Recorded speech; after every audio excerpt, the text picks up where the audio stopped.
G'day. In this video, we are going to preview the Scourge of Ghyran rules for the Kharadron Overlords. Scourge of Ghyran is offering each faction a series of seasonal rules that will be match play legal for the Next General's Handbook Season 25-26. Flying high and looking at what Kharadron Overlords have gained, they have gained 3 new artifacts, the introduction of a brand new set of Sky Vessel upgrades, as well as 2 alternative Warscrolls, one being for the Grundstock gun hauler, the other being the Code Right.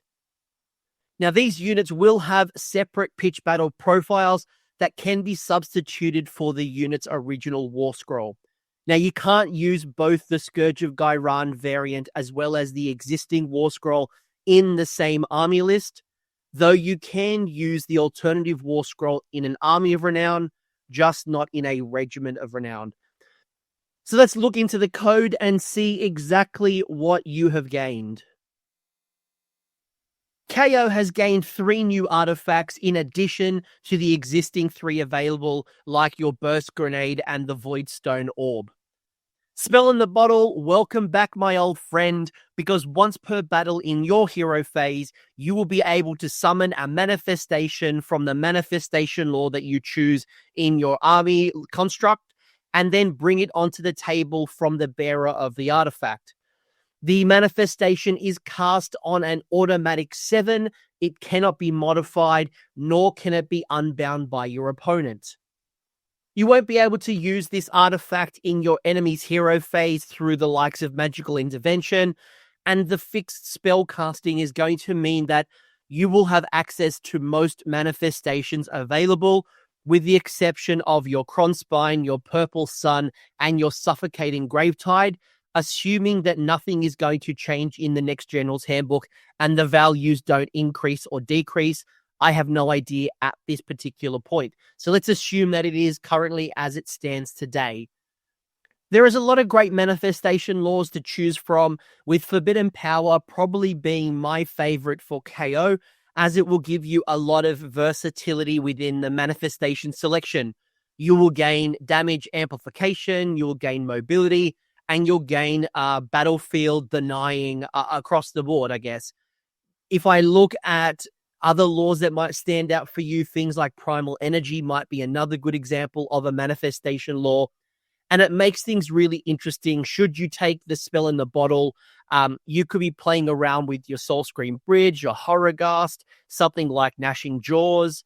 A lot of cool combinations. I'm sure you can start cooking in the kitchen. Cast Banner Aether-powered combat rigs will provide the bearer a 5-up ward, as well as adding 1 to the attack characteristic of their melee weapons.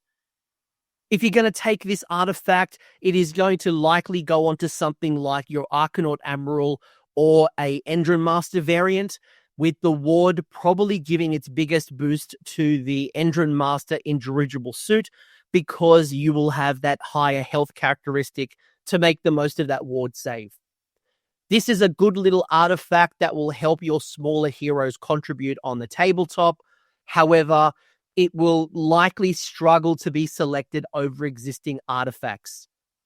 This could be a great reason to take the Engineers Guild battle formation to gain access to a second artifact that you get to choose in the deployment phase. So you could be swapping things out like your Voidstone Orb in those matchups where there may not be a wizard that you need to unbind a spell with, and this artifact may be more beneficial to you. May not be necessarily the first artifact, but hey, you might have a game plan where you're reliant on some of these key heroes, and that 5-up ward and the extra attack works very, very well for you. The final artifact is the Emberstone Flare, that once per battle in your movement phase, you can provide a teleport to a unit that has fly and isn't in combat. If I'm reading this correctly, the ability isn't a core ability, and that means that you can use this ability on a unit that has performed a retreat move that turn. This would give you the ability to rescue a unit from a dangerous spot on the battlefield, where a retreat wouldn't suffice to keep them alive, or it might give you a whole bunch of shenanigans, being able to move a unit from one side of the board to the other and mess around with your opponent in obviously various ways. Because this is not also a move, it's going to not function with your Transport Skyfarer's ability.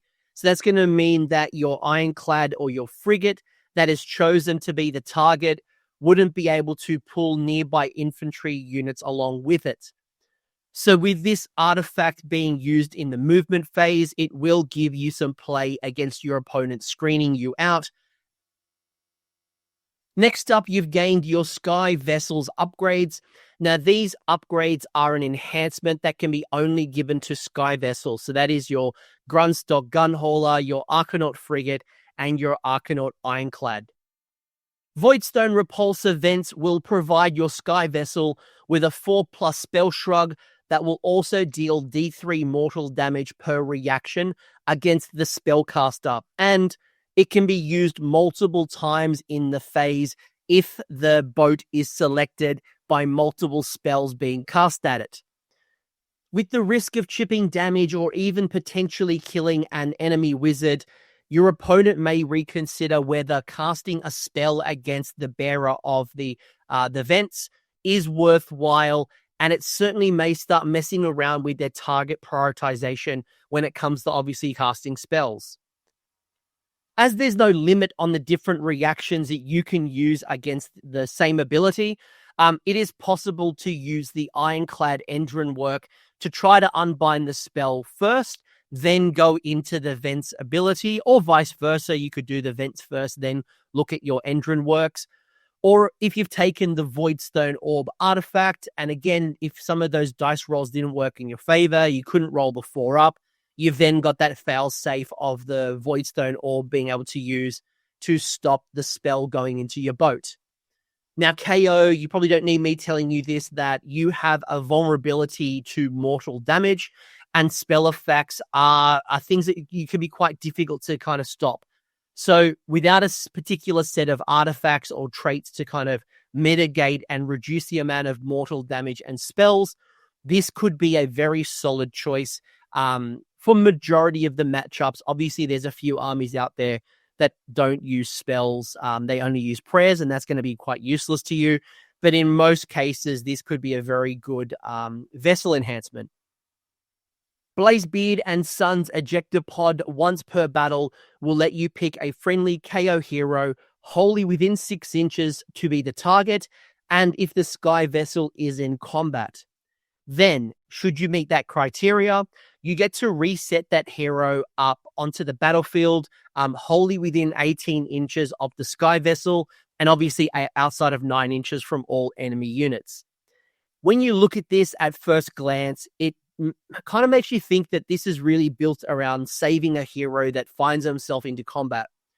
But when you peel back the onion layers a little bit further, you'll start to notice that there's some real great potential in the movement shenanigans of being able to take a long bomb objective stealing with 18 inches where someone has been too aggressive or they're not protecting an objective, and using that reset up ability to potentially go out and steal an objective that, again, wasn't contested. And, with a small hero base, there's a good chance you could possibly sneak on or even maybe deny a battle tactic, depending on what they all look like. This is a very generous 18 inches, especially when you consider using a Ironclad base, which is a very large base. So you'll have a lot of opportunity to score, deny battle tactics, and it actually might combine really nicely with the Emberstone Flare artifact we just spoke about. The final boat upgrade is the Zombicorp Deal Breaker Battle Ram, which in any charge phase, if this unit charged this phase, pick an enemy unit in combat with it to be the target, then roll a number of dice equal to the unmodified charge roll. So on a 4-up, they would deal 1 mortal damage. So long bomb charge, a lot of dice, a lot of opportunities for some mortal damage. And when I think about this particular enhancement, it's probably ideally suited to something like the Archanaut Frigate, as its rules are certainly designed around going in for a charge, and it's going to benefit other units when it charges. You could put it on a Ironclad or a Gunhauler. it's probably going to be a little less valuable on them. Because while they do have ways to access, retreat, and shoot, they're not naturally built to go in and be in combat. So they often on the battlefield want to play a role of avoiding combat rather than going into combat and then trying to trigger some mortals. It does have some strong use cases in combining with your power through command on any of those ships to then deal additional mortal damage. And it can also help ensure that Sky Wardens and your engine riggers actually clear out their target when you go in, crash into the unit, do some mortals with this battle ram, then trigger off a whole bunch of abilities, go in for combat, do your thing. And it's going to gain extra value against units that have combat-specific abilities, such as your Plague Cyst, explosion triggers.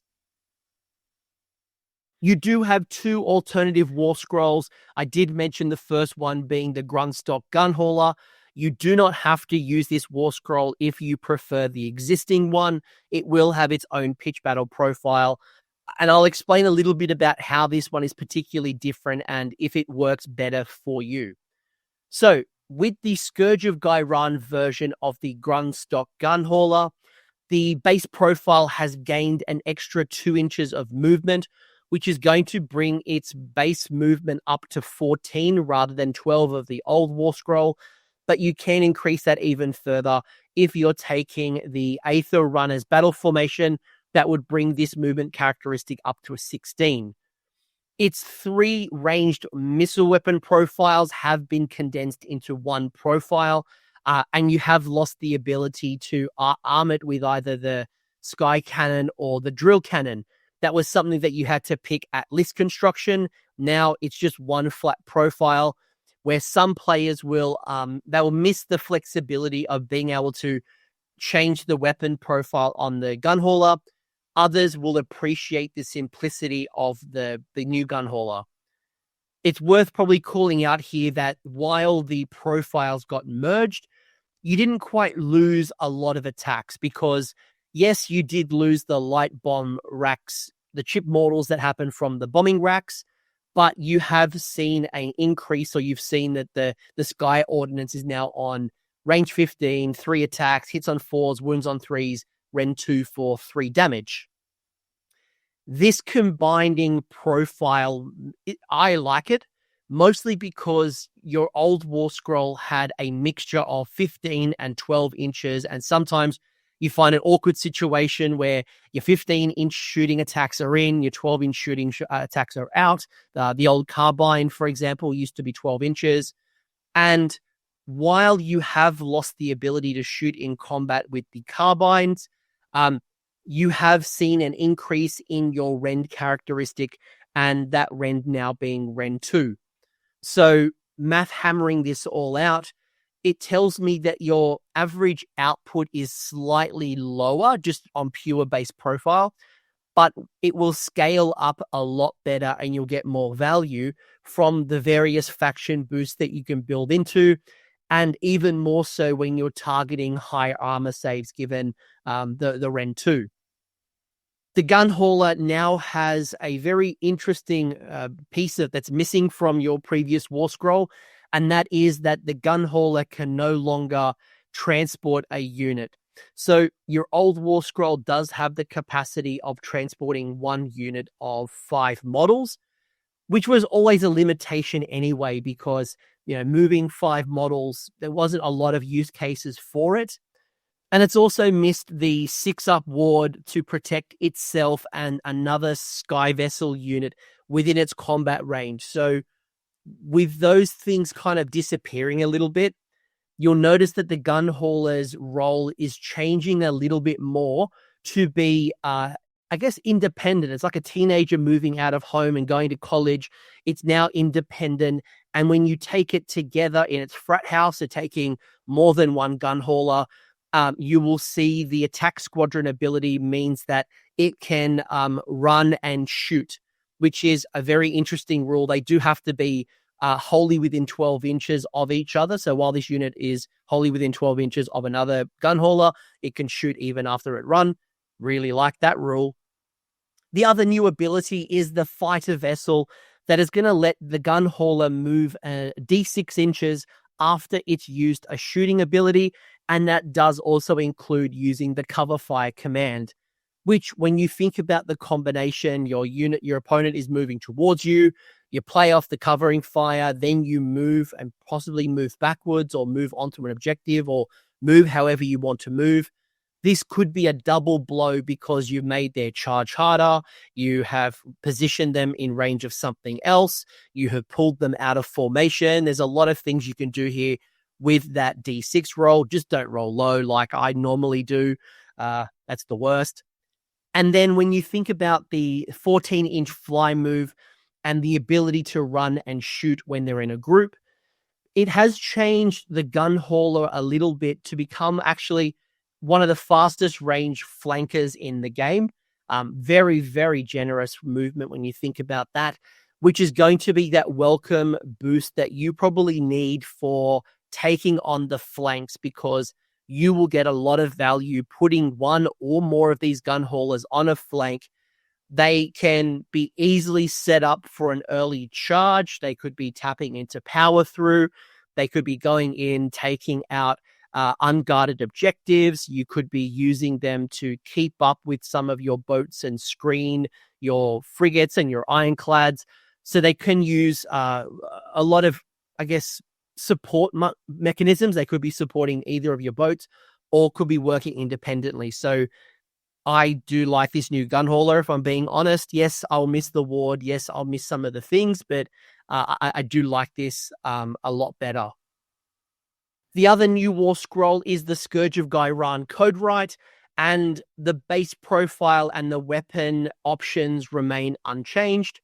But you will notice that the role of the code write, as you look at the abilities, has changed from being it used to be, or the old war scroll would support buffing up your KO units.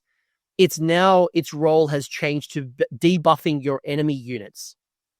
To make the most out of a code write and its new abilities, you're going to need to combine it up with another non-hero KO unit, and the abilities trigger when there is one of those units wholly within 12 inches of it. So keep that in mind. It has to be tag teaming up with another non-hero unit. Comparing the two different war scrolls, you have lost the advisory ability that let you pick 3 units, and it provided a boost on a dice roll of a 3-up. And it provided some decent abilities. You got the +2 to control score, you got +1 to run and charges, but they weren't kind of critical abilities to have in your army.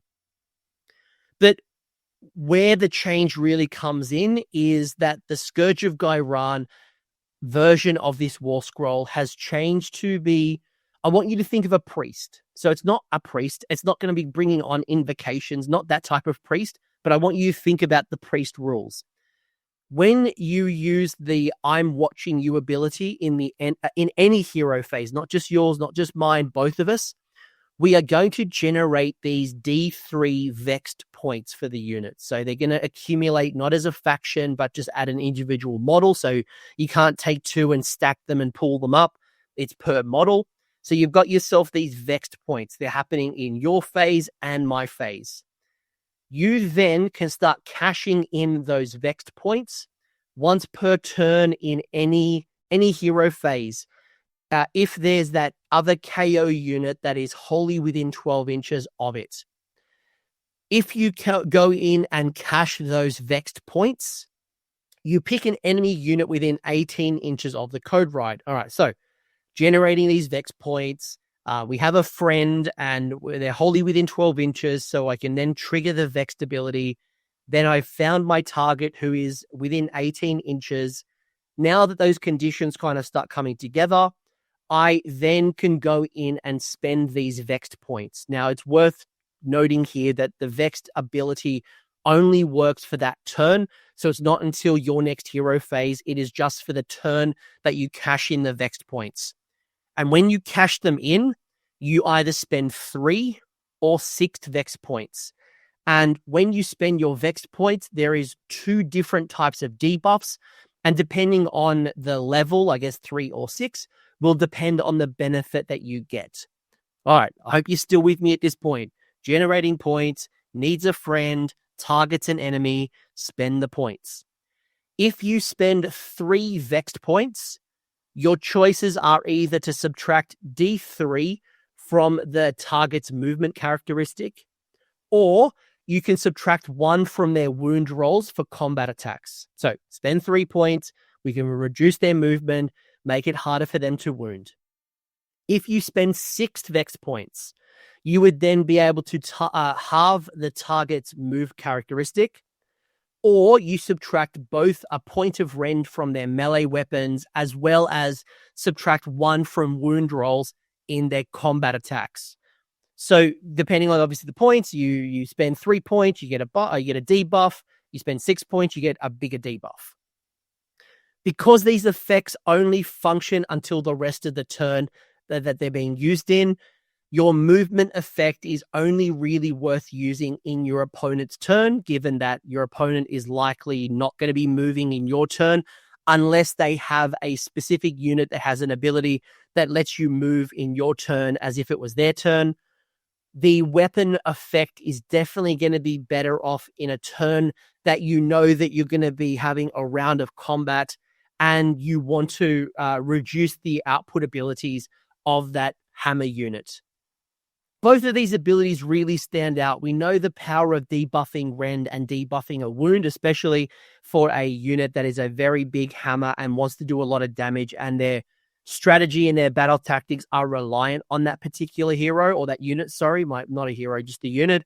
But we all know movement wins Warhammer games, and halving the movement is probably going to have a bigger impact on the table, because it can be the difference of a unit charging, reaching the objective, satisfying a condition for a battle tactic, being able to retreat from a combat.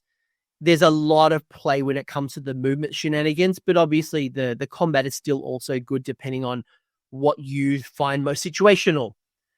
A unit with a low base movement, for example, let's say a foundational 4 or 5, is going to not be able to physically get out of that combat threat range of 3 inches. So it's going to even stop people from retreating altogether. It also may stop a unit from moving because they want to protect a hero and they're worried about guarded hero and your shooting output ability. So they might forfeit a move or the maximum movement because they want to protect that hero. And overall, I think when I compare the old code write to the new code write, there is definitely a much bigger improvement here. Although, do you have the points for this particular model? That is going to be the big question for all of us. So overall, I think there are some good updates for Kharadron Overlords in this particular update. Spell in the Bottle, the Sky Vessel upgrades, and the alternate Gunstock Gun Hauler are probably my favorite standouts from this particular update. I did just talk about the code write, and I think it's an incredibly interesting war scroll that is at least worth reconsidering. You are blessed with the amount of small hero options available to you, and certainly if you're going into the boat build, those boats do take up a lot of points. So finding units to be in your roster composition, there is a lot of stiff competition, and the code write, while it sounds like a really good war scroll, I'd be curious to see if it meets the cut and how you play it all out. I think if you do take the code write, you're going to have a lot of fun messing up with your opponent's movement abilities or debuffing their combat abilities. But that's enough from me. If you want to come join us, Theory Craft and List Build, and talk about some of the combinations and synergies or your newfound love of gun haulers, why not come over to the AOS Coach Discord server, where we have a dedicated space for all of the factions, including KO, where you can chat to like-minded admirals and start theory crafting and things like that. The link is down below in the episode description, and I hope you enjoyed that preview into the Scourge of Ghyran updates for the Kharadron Overlords. Thanks for hanging around until the end. I hope you enjoyed that video and you walked away with a few new ideas. Now, if you did, I would love it if you pressed like on the video, as well as left me a comment with your thoughts. The conversation will continue over on Discord, and the link is down below in the episode description. I also want to give a massive shout out to the AOS Coach patrons and YouTube members who are supporting the channel and the growth that you're seeing here. So cheers, you are all bloody legends. And until next time, don't roll a double one on a spellcast.